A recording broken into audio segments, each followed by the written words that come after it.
Hi everyone. இந்த வீடியோவில் நான் ரீசெண்டாக மீஷோவில் ஆர்டர் பண்ணியிருந்த ஒரு ஃப்ரூட் பிளான்ட், மல்பெரி பிளான்ட். அந்த பிளான்ட் எப்படி ரிசீவ் பண்ணேன், அதை எப்படி ரீபார்ட் பண்ணேன் அப்படிங்கிற ஒரு கம்ப்ளீட் டீட்டெயிலான வீடியோவாக தான் இந்த வீடியோ இருக்க போகுது. ஃபர்ஸ்ட்டு நான் இன்டோர் பிளான்ட்ஸ், சீட்ஸ், பல்ப்ஸ் எல்லாமே மீஷோவில் ஆர்டர் பண்ணி வாங்கியிருக்கேன். இந்த ஃப்ரூட் பிளான்ட் எப்படி வருமோன்னு ஒரு பயத்தில் இருந்தேன். பட் நல்ல ஒரு கண்டிஷனில் ஃப்ரெஷ்ஷாக சூப்பராக பேக் பண்ணி கொடுத்துருந்தாங்க. ரொம்பவே நல்லா இருந்தது. ஒரு குட்டியான சாப்ளிங் தான், பட் நல்லா இருந்தது. நெக்ஸ்ட்டு இந்த பிளான்ட் ரீபார்ட் பண்ணுறதுக்கு தேவையான கோகோபீட் நான் ஆர்டர் பண்ணி வாங்கியிருந்தேன். ஸோ கோகோபீட்டை பொறுத்த வரைக்கும் எப்போவுமே நீங்கள் உங்களுக்கு தேவைப்படுது அப்படின்னா பிளாக்காக வாங்குங்க, பவுடராக வாங்காதீங்க. நான் ஒரு 2 டைம் கோகோபீட் பவுடராக வாங்கியிருந்தேன். பட் அது அந்தளவுக்கு ஒர்த் கிடையாது. நமக்கு ரொம்பவே கம்மியான அளவு தான் அது நமக்கு கிடைக்கும், குவான்டிட்டி இருக்கும். ஸோ பிளாக்காக வாங்குங்க. வாங்கின பிளாக்கை அந்த சைஸ்க்கு ஏற்ற மாதிரி, அதோட குவான்டிட்டிக்கு ஏற்ற மாதிரி ஒரு டப்பில் போட்டுட்டு அதில் தண்ணி ஃபில் பண்ணிக்கோங்க. ஃபுல்லாக கவர் ஆகிற மாதிரி அந்த பிளாக்கை கவர் பண்ணி தண்ணி விட்டுருங்க.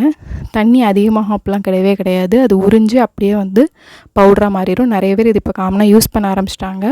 30 மினிட்ஸ்க்கு அப்புறமா கம்ப்ளீட்டான ஒரு கோகோபீட் பவுடர் கிடைக்கும். இது நம்ம நிறைய செடிகளுக்கு கார்டன் சாயிலோடு சேர்த்து மிக்ஸ் பண்ணி நம்மளால் யூஸ் பண்ணிக்க முடியும்.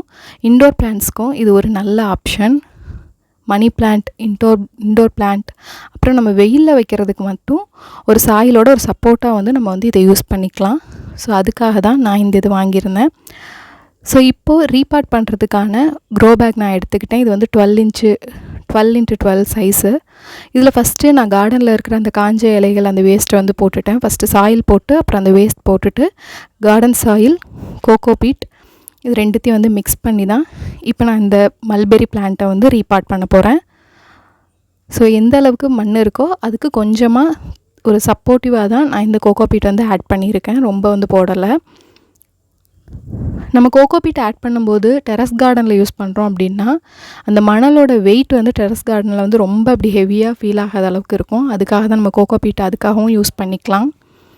ஸோ இதோட வெர்மி கம்போஸ்ட், மண்புழு உரமும் ஆட் பண்ணிக்கணும். நான் இந்த மெத்தடில் தான் எல்லா பிளான்ட்ஸுமே ரீபார்ட் பண்ணுவேன். ஸோ வெர்மி கம்போஸ்ட் ஆட் பண்ணதுக்கப்புறமா சாயில் கண்டிஷ்னர். இது பிளான்ட் விற்கிறவங்க எனக்கு கொடுத்த ஒரு டிப். நம்ம ரீபார்ட் பண்ணும்போது செடிகளுக்கு சில டைம் அந்த தொட்டி ஏதோ ஒரு நியூட்ரிஷ்னல் வேல்யூ ஏதோ கம்மியாக இருந்துச்சுன்னா திடீர்னு ஒரு மாதிரி சோர்ந்துடும். அப்படி இல்லாமல் இருக்கணும் அப்படின்னா இந்த சாயில் கண்டிஷ்னர் யூஸ் பண்ணிக்கலாம் அப்படின்னு சொல்லியிருந்தாங்க. ஸோ அதுலேருந்து நான் இது யூஸ் பண்ணிகிட்ருக்கேன். ஸோ இப்போ நான் க்ரோ பேக்கில் ஃபில் பண்ணிட்டேன். ஒரு ஹாஃப் வரைக்கும் ஃபில் பண்ணிவிட்டு அப்புறமா அந்த பிளான்ட்டை நட்டிட்டு திருப்பி அதுக்கு மேலே நான் ரிமைனிங் இருக்கிற மண்ணையும் போட்டுருவேன்.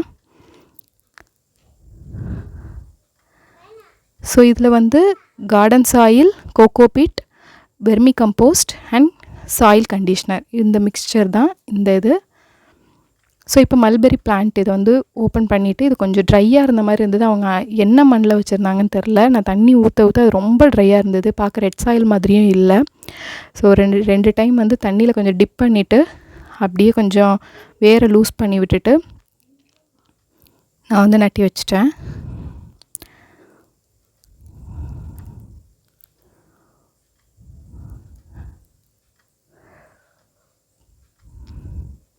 ஸோ அப்படியே கொஞ்சம் லைட்டாக மண்ணை லூஸ் பண்ணி விட்டுட்டு நான் நட்டிட்டேன். நம்ம அப்படியே வச்சோம் அப்படின்னா கொஞ்சம் வேர் கொஞ்சம் ப்ரீத்தபிளாக இருக்கணும் அப்படிங்கிறதுக்காக நான் லைட்டாக லூஸ் பண்ணி விட்டுருக்கேன் சாயிலை. சுத்தமாக இது என்ன சாயில்னு எனக்கு தெரியல. பிளாக் சாயிலா இல்லைனா இது எந்த மாதிரி மண்ணுன்னு தெரியல. ரொம்ப பேஸ்ட் மாதிரி இருந்தது. ஸோ இப்போ ரிமைனிங் மிக்ஸ்சரையும் இதில் ஆட் பண்ணிட்டேன். அவ்வளோதான். இப்போ ரீபார்ட்டிங் முடிஞ்சிருச்சு. மல்பெரி பிளான்ட் நம்ம டெரஸ் கார்டனில் தாராளமாக வளர்க்கலாம். நமக்கு இடம் இல்லை, பட் ஃப்ரூட் பிளான்ட் வளர்க்க நம்ம இன்ட்ரெஸ்டடாக இருக்கோம் அப்படின்னா மல்பெரி பிளான்ட், இந்த water apple plant, dragon fruit அதோடு சேர்த்து மல்பெரி பிளான்ட்டும் ஒரு நல்ல ஆப்ஷன். டெரஸ் கார்டன்லேயே நம்மளால் வளர்த்து ஈல்டு எடுக்க முடியும். ஸோ இதில் இது ஒரு இம்பார்ட்டண்டான ஒரு அடிஷன். சீவீட் எக்ஸ்ட்ராக்ட் நான் ஆர்டர் பண்ணி வாங்கியிருந்தேன். இந்த சீவீட் எக்ஸ்ட்ராக்ட் நம்ம ரீபார்ட் பண்ணும்போது ரொம்ப ஒரு யூஸ்ஃபுல்லான ஒரு அடிஷனாக இருக்கும். 500 ml வாட்டருக்கு 2 drops அப்படின்னு சொல்லி ஒரு வீக்கான சொல்யூஷன் ரெடி பண்ணிக்கோங்க. சீவீட் எக்ஸ்ட்ராக்ட் வாங்கினீங்க அப்படின்னா ஸோ இந்த 500 ml அதாவது 1/2 லிட்டருக்கு 2 ட்ராப்னு சொல்லிட்டு ஊற்றிட்டு இதை நல்ல ஒரு வீக் சொல்யூஷனாக, தண்ணி தான் இதில் அதிக அளவில் இருக்கணும், அதுதான் வீக் சொல்யூஷன். ஸோ இதை வந்து நம்ம ரீபாட் பண்ணதுக்கப்புறமா ஒன்ஸ் அதில் வந்து சுற்றி நம்ம வந்து ஊற்றிடணும். இதுவும் நம்ம ஒரு செடியை ரீபாட் பண்ணும்போது அந்த செடி ஃபேஸ் பண்ணுற ஷாக்கிங் என்விரான்மெண்ட்லேருந்து செடியை வந்து ப்ரொடெக்ட் பண்ணுது. ஸோ அந்த செடிக்கு தேவையான நல்ல நியூட்ரிஷ்னல் சப்ளிமெண்ட்டாகவும் இந்த சீவீட் எக்ஸ்ட்ராக்ட் வந்து இருக்கும். ஸோ இந்த ஒரு டிப் நீங்கள் கண்டிப்பாக ரீபாட் பண்ணும்போது ஃபாலோ பண்ணி பாருங்கள், நல்ல ஒரு ரிசல்ட் கிடைக்கும். ஸோ இப்படி தான் நான் வந்து மல்பெரி பிளான்ட்டை வந்து ரீபாட் பண்ணேன். கண்டிப்பாக இது வந்து டெரஸ் கார்டனுக்கு நல்ல அடிஷனாக இருக்கும், இல்லை லேண்ட் இல்லை இடம் இல்லைங்கிறவங்களுக்கு இது ஒரு நல்ல ஒரு ஃப்ரூட் பிளான்ட் அடிஷனாக இருக்கும். ஸோ நான் ஒன்ஸ் இது வந்து ஃப்ரூட்ஸ்லாம் வந்ததுக்கப்புறமா உங்களுக்கு வந்து ஒரு அப்டேட் வீடியோ வந்து கொடுக்குறேன். ஸோ இந்த வீடியோ பார்த்ததுக்கு தேங்க்ஸ் ஃபார் வாட்சிங்.